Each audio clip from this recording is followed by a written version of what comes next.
Fala pessoal, aqui é o professor André de Filosofia, dando continuidade às nossas aulas. Hoje utilizando um recurso um pouquinho diferente. Vocês estão vendo aí no slide, né? Hoje nós vamos continuar as nossas aulas falando de Aristóteles. Vocês estão vendo aí o número 8, porque na verdade nós estamos seguindo a sequência das numerações anteriores. O título, então, desse item 8 é Aristóteles, base do pensamento lógico e científico. A grande pergunta que nós podemos fazer é: quem foi Aristóteles? E nós podemos responder essa pergunta a partir desse esqueminha que vocês estão vendo aí. Olha só, vinculado a Aristóteles, nós temos um outro grande personagem, que é Platão, o seu professor. E também nós temos um outro personagem, que é Alexandre, que foi o seu grande aluno. Eu coloquei no esqueminha aí também, né, Aristóteles como fundador do Liceu. E é justamente isso que nós, dessas três formas, nós podemos responder essa pergunta. Né? Quem foi Aristóteles? Aristóteles, então, nasce em Estagira, na Macedônia, no ano de 384 a.C. e morre em 322 a.C., ou seja, com 62 anos. Aristóteles foi considerado o discípulo mais importante de Platão, ou seja, Aristóteles ele nasce na Macedônia, mas vai estudar em Atenas, na grande escola que Platão tinha fundado. Né? Platão fundou a academia e lá Aristóteles estudou. Mas também nós podemos dizer, de uma forma bem simples, quem foi Aristóteles. Foi o preceptor, ou o professor, o mentor de Alexandre o Grande. Então, vinculado ao nosso personagem Aristóteles, nós temos esses outros dois grandes personagens, o Platão e o Alexandre. Não tem como falar de Aristóteles sem mencionar esses dois outros grandes personagens. Coloquei aqui para vocês ainda um mapa intitulado O Centro do Mundo Grego. Convido vocês a analisarem comigo a legenda. Olha só, na legenda nós temos ali, a Grécia peninsular, de rosa, de laranja a Grécia insular, de verde claro nós temos a Grécia continental e de amarelo nós temos a Grécia oriental. Pegue lá na legenda ainda a linha pontilhada, lá, limites da Grécia Antiga. Então, vamos seguir o pontilhado no mapa. Olha só, a Grécia Antiga, então, passa da Etólia, Tessália, sobe na Macedônia, aqui está a região da Macedônia, região de nascimento de Aristóteles.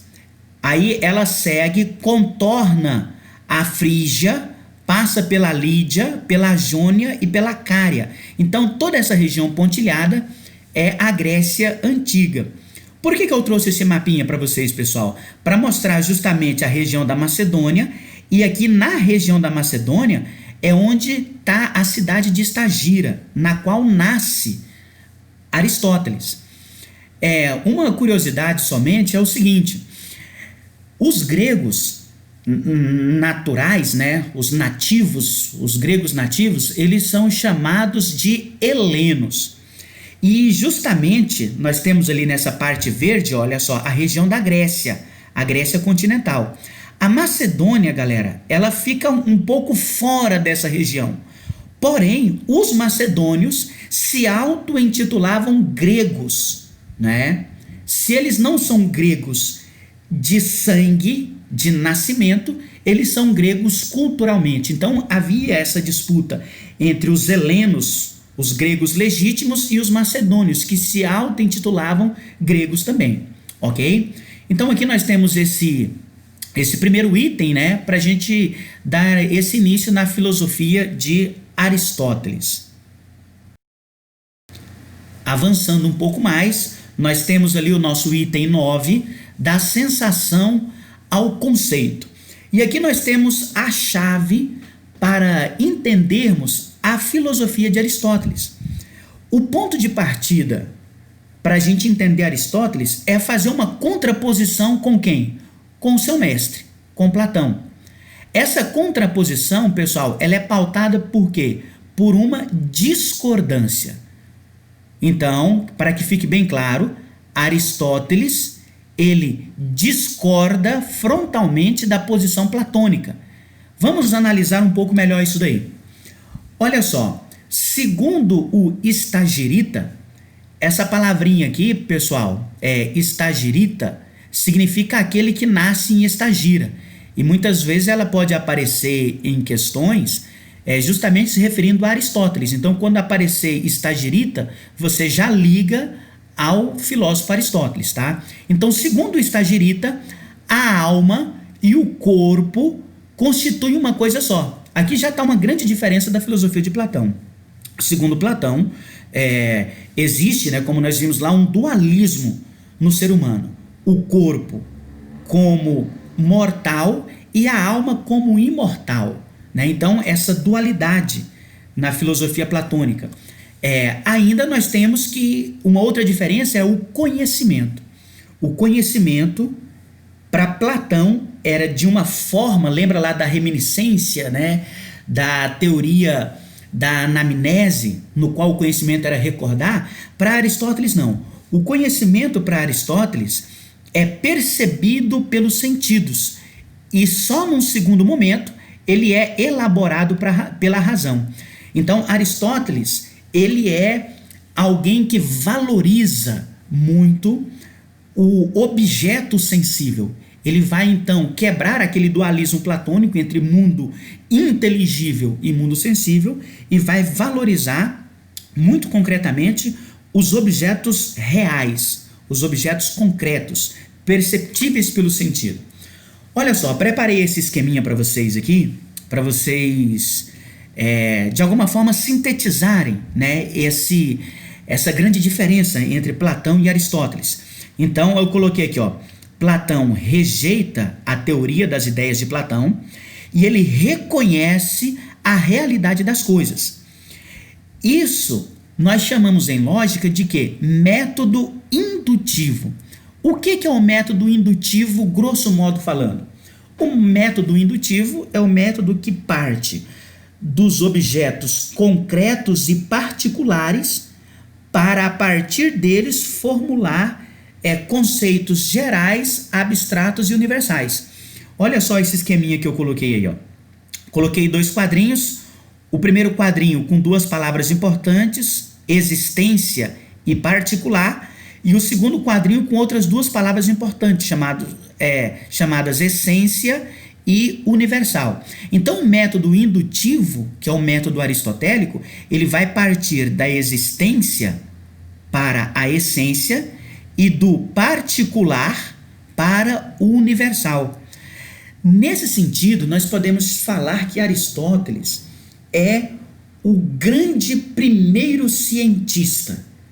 Por quê? Porque justamente esse é o método que depois, né, os grandes pensadores, os grandes cientistas vão aprimorar. Nós temos ali, então, qual é o método científico? O método científico, ele parte de um estudo concreto, de um objeto bem definido. E o objeto de estudo da ciência é sempre um evento particular. É sempre a existência de um fenômeno muito concreto, muito particular. Para depois, a partir da investigação desse objeto, né, da pesquisa sensível desses objetos, sensíveis em que sentido, galera? Sensíveis no sentido dos 5 sentidos. Tato, olfato, audição, paladar, visão, né? A partir da investigação sensível é que se formula posteriormente teorias universais, que se formulam leis essenciais, né? Por isso nós colocamos ali a finalidade da ciência. A finalidade da ciência é formular teses, teorias universais que podem ser aplicadas a um conjunto de sistemas ou a um conjunto de fenômenos. Mas, antes disso, ela precisa avaliar ou analisar cada fenômeno de modo particular, ok? Então, por isso, nós podemos dizer, né, frisando ali o nosso item 9, da sensação ao conceito, justamente porque Aristóteles, o ponto de partida dele é totalmente diferente do ponto de partida de Platão. Enquanto Platão partia do mundo inteligível, do mundo das ideias, Aristóteles vai partir do mundo concreto, da existência particular de cada objeto. O nosso próximo item, o item 10, é intitulado Ilemorfismo teleológico. Essas duas palavras, pessoal, ilemorfismo e teleologia, elas são palavras técnicas dentro da filosofia aristotélica. Na verdade, ilemórfico é uma palavra composta. Rilé significa matéria, morfé significa forma. Então, ilemórfico ou ilemorfismo significa matéria e forma, né? É uma palavra composta para dizer, num termo só, matéria e forma. E teleológico não pode ser confundido com teológico. Teleológico significa finalidade, né? Teleológico vem de telos, e telos significa finalidade. O importante nesse item 10 é justamente isso daqui, ó. Perceber que Aristóteles distingue substância e essência daquilo que ele chama também de acidente.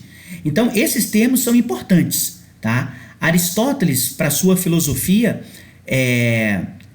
que se distingue da filosofia de Platão, na filosofia de Aristóteles, essas palavras são importantes. A substância ou essência e o acidente, tá? Eu coloquei aqui entre parênteses, pessoal, outros termos que dá para a gente fazer analogia. A substância ou essência, se a gente estivesse analisando o discurso ou a linguagem, pode ser chamado de sujeito de uma frase, né? O sujeito de uma oração. E o predicado, as qualidades ou as características desse sujeito dentro de uma frase, né? Dentro de uma oração. Acompanhe comigo a leitura ali, ó. Eu coloquei assim, ó. A substância é aquilo que é em si mesmo, o ser em si. Então, substância é a parte essencial, é a parte fundamental dentro da filosofia de Aristóteles. Em termos gramaticais, o sujeito de uma oração. Enquanto as outras categorias seriam o quê? Os predicados, né? Seriam as qualidades. Então, Aristóteles distingue muito claramente esses dois grupos. E isso daqui é fundamental para que vocês possam responder às questões que virão depois, tá? Ele distingue as categorias em categorias essenciais. As categorias essenciais são aquelas inerentes às substâncias, pois sem elas, as substâncias deixam de ser aquilo que elas são. E as categorias acidentais. Os acidentes são aquilo que qualificam temporariamente uma substância. Ou seja, os acidentes estão ligados às substâncias, só que eles estão vinculados a elas de uma forma desnecessária. Ou seja, pode estar em um lapso de tempo e pode deixar de estar em outro lapso de tempo, certo? Então, dessa forma, os acidentes não alteram as características essenciais ou a substância do ser. Analise comigo essa frase enquanto exemplo. Olha só, João é racional, mas está doente. Então nós temos ali, se referindo a João, nós poderíamos dizer que ela é a substância. João é o essencial. João é o ser essencial, ele é substancial, certo? Vinculado à substância, nós temos algo essencial nessa substância. Segundo Aristóteles, seria a racionalidade, né? Aqui, para Aristóteles, o que distingue o ser humano dos outros animais é a sua racionalidade. Então, a racionalidade é essencial, é inerente à substância João. E nós temos ali, depois da vírgula, mas está doente. O fato de João estar doente é um acidente, é uma circunstância. João poderia não estar doente, João poderia estar saudável, né? João poderia estar triste, João poderia estar amargurado, João poderia estar feliz. E essas características né, de João são características acidentais, porque não modifica, né, não altera a substância João e nem a essência de João, ok? Então, para a gente iniciar esse nosso estudo no hilemorfismo teleológico, esses três conceitos, substância, essência e acidente. Isso aqui tem que ficar muito claro para vocês, ok, pessoal? Galera, ainda dentro do item 10 do hilemorfismo teleológico, nós vamos agora aprofundar outros conceitos. Mas não esqueçam do conceito de essência, substância e do conceito de acidente. Agora nós vamos para os conceitos de matéria e forma e ato e potência. Para ficar bem didático, eu subdividi a explicação e montei um esqueminha. Acompanhe comigo nesse esqueminha que eu postei para vocês. Eu coloquei os conceitos de matéria e vinculado à matéria está o ato e também a potência. No ato, nós temos a forma, ou seja, toda matéria que se apresenta aos sentidos, ela se apresenta atualmente com uma forma bem delimitada.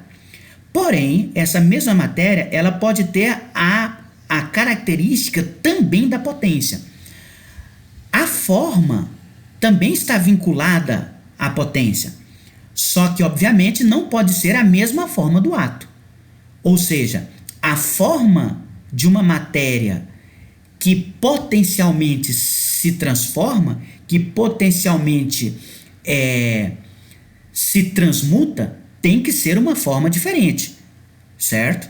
Por que uma forma diferente? Porque esta forma seria uma forma atualizada, ou seja, uma forma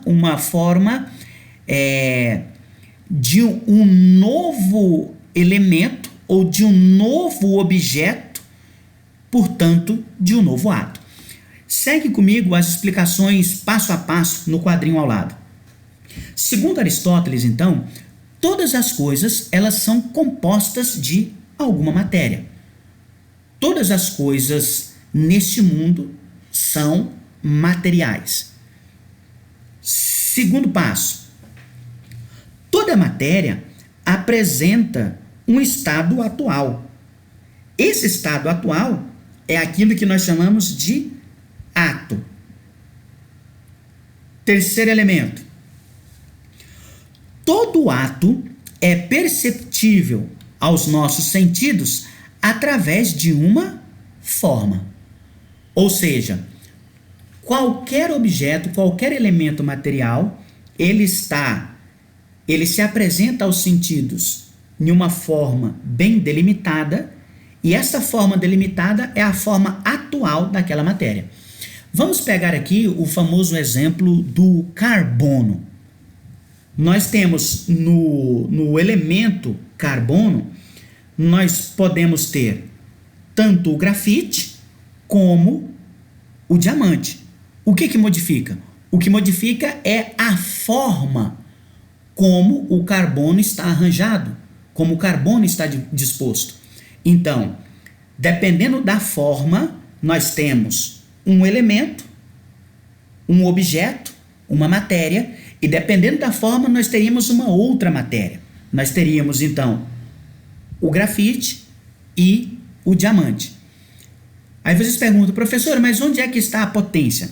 A potência é justamente essa transformação que a matéria, essa qualidade transformativa, né, essa capacidade transformativa que a matéria tem de se transformar de adquirir uma nova forma, portanto, de se apresentar em um elemento posterior atualizado. Acompanhe comigo lá. Toda matéria, então, possui a capacidade de transformar-se, de mudar de forma, adquirindo, então, um novo ato. Essa capacidade é chamada de potência. Então, pessoal, dentro do hilemorfismo teleológico, dentro dessa filosofia aristotélica, esses 4 termos, eles são importantíssimos e eles estão interligados. Matéria, ato, forma, potência, nova forma, certo? Eventualmente pode cair alguma questão do Enem, né, ou de vestibular, que podem perguntar para vocês assim, o que vem primeiro, o ato ou a potência? Segundo esse nosso esquema, o que vem primeiro é o ato. Posterior vem a potência. Por que o ato? Porque o ato é considerado a forma primeira, né? Ou o primeiro formato no qual aquela matéria se dá aos sentidos, certo? Então, o ato ele vem primeiro e posterior vem a potência. Avançando um pouco mais, nós temos aqui no item 11 as causas aristotélicas. As famosas 4 causas de Aristóteles. Essas causas aristotélicas, pessoal, elas são importantes, certo? Elas despencam realmente nas questões de Enem, nas questões de vestibular. Nós falávamos em slides anteriores que a filosofia aristotélica ela é uma filosofia teleológica. A palavra teleologia vem de telos e significa finalidade. Aristóteles, então, considera que tudo no universo possui uma finalidade, uma razão de ser. Mas não só as coisas materiais, o próprio universo, né? Não só os objetos materiais, mas o próprio universo, ele tem uma finalidade em si mesmo. Por isso, a filosofia aristotélica, ela é uma filosofia física, mas ela também é uma filosofia metafísica, ou seja, vai além dos objetos físicos materiais. É importante a gente perceber que nessa concepção de teleologia, nem sempre a finalidade das coisas se manifesta na sua primeira forma, na sua forma inicial. Portanto, a matéria ou a coisa, ela precisa daquele elemento, né, ou daquele conceito de potência, ou seja, a matéria ela precisa se transformar, ela precisa se reatualizar até alcançar a sua forma final, a sua finalidade última. Vamos pegar, por exemplo, a semente. Esse exemplo aqui foi um exemplo que Aristóteles mesmo deu em sua obra, né? Ele pegou o exemplo da semente. A semente ela se apresenta a nós, né, numa matéria muito bem definida, muito bem formatada, na sua forma inicial, forma de semente. Mas a finalidade da semente é continuar sendo uma semente? Não, é se transformar numa árvore. Então, essa forma final de árvore, ela só adquire através da potência de se transformar, de vir a ser uma árvore. Eu coloquei ali bem esquematicamente as 4 causas aristotélicas. E essas causas são importantíssimas, pessoal. Vamos considerar aqui uma estátua. Considerando uma estátua, nós temos a causa material da estátua é o quê? O mármore, considerando que essa estátua seja feita de mármore. Então, dado uma estátua feita de mármore, uma escultura feita de mármore, a causa material é a matéria da qual ela é feita, certo? Aqui no caso, nesse exemplo, o mármore. Qual seria a causa formal? A causa formal da estátua seria a forma que essa estátua ela possui, certo? Ou seja, a matéria mármore ela pode adquirir várias formas. A matéria mármore ela pode adquirir uma forma de lápide, ela pode adquirir uma forma de mesa, mas nesse caso, que é uma estátua, nós estamos falando que a causa formal é a forma de estátua, é o modelo de estátua. Qual seria a causa eficiente? A terceira causa. E essa causa aqui, ela é importante. Né? Todas são, mas a causa eficiente e a causa final, elas são importantíssimas. A causa eficiente, pessoal, essa terceira causa, ela é também chamada de causa motriz ou causa causante. Ou seja, Qual é a causa motriz de uma estátua de mármore? É o escultor, é quem fabrica a estátua, é o artista, certo? Sem ele, a estátua não seria feita, certo? Ele, então, é a causa motriz. Qual seria, então, a quarta causa? A causa final de uma estátua de mármore. Ou seja, a finalidade de alguém fazer uma estátua é representar, é que essa estátua seja mostrada, que essa estátua seja contemplada, né? Então, nós dizemos que a causa final é a finalidade. E Aristóteles considera a causa final uma das causas mais importantes, porque, segundo ele, a sua filosofia ela é teleológica, ou seja, todas as coisas têm uma finalidade. Galera, se faltar qualquer uma dessas causas, não existe estátua de mármore, tá? Se não tem a matéria, não tem a estátua. Se não tem a forma, não tem a estátua. Se não tem quem fabrica, não tem a estátua. Se não tem finalidade, não tem por que criar a estátua. Então, essas 4 causas aristotélicas, elas são igualmente importantes, no sentido de que sem elas a estátua não existiria, mas ele distingue bem claramente, né, essas 4 causas dentro de um elemento concreto. Mas não só dentro do elemento concreto. Como eu havia dito antes, o próprio universo, o próprio mundo, para Aristóteles, é considerado dentro dessa filosofia finalista, dentro dessa filosofia teleológica. Então, para Aristóteles, o mundo ele tem uma finalidade, né? Olha só, vamos ver se vocês fixaram, né, essas 4 causas. Vamos pegar um outro exemplo. Vamos pegar, por exemplo, um sapato. Dado um sapato feito de couro, qual seria a causa material? O couro. Qual seria a causa formal? Forma de sapato. Qual seria a causa eficiente? O sapateiro. E qual seria a causa final? Ser calçado. Essa é a finalidade de alguém fazer um sapato, né? Proteger os pés. Retomando o exemplo, o raciocínio anterior, que era o raciocínio sobre a finalidade do mundo, a finalidade do universo, Aristóteles vai propor um conceito chamado conceito de motor imóvel. O motor imóvel, pessoal, ele está vinculado à causa eficiente, certo? Então, a terceira causa, a causa eficiente, ela está relacionada à teoria do motor imóvel. O que é o motor imóvel? O motor imóvel é a força motriz de todo o universo. Essa é a filosofia aristotélica. Para Aristóteles, né, como eu havia dito antes, ela é uma filosofia física, mas ela é também uma filosofia metafísica. Ela vai além do físico. Então, segundo Aristóteles, a finalidade de todo o cosmos, a finalidade de todo o todo universo tem uma finalidade. Mas se ele tem uma causa final, ele também tem uma causa eficiente. Então, qual é a causa eficiente do universo? O motor imóvel. Vocês poderiam dizer assim, professor, mas o mundo, né, o universo não foi criado por Deus? Ok.